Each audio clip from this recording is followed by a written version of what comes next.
dari lahaa in loo yeero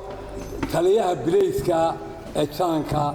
oo isagoo aynu warbixin ka dhaweyno halkii taraafiga ay lowga iyo waxa soo dhan si uu inoo sharaxo xagga wasiirada in loo yeero wasiirka maaliyadda iyo gudoomiyaha baanka intaasoo kaliya in la inoogu daro ajandaha waayo dhaqaalaha dalku ama sarifku waad ogtiin inaanu meel fadhiin ajanduhu guddiga joogtada ajandaha ay soo dhigeen guddiga joogtadu ajandaha ay soo dhigeen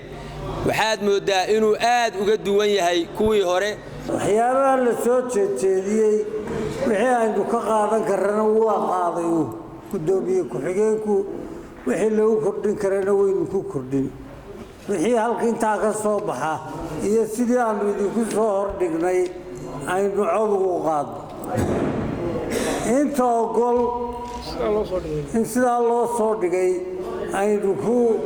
ansixinay gacanta taagan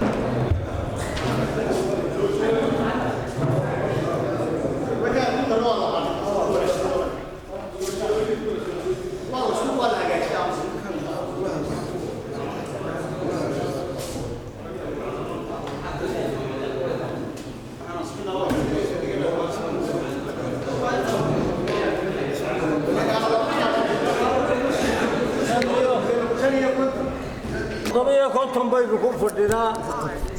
5 way ogolaatay midna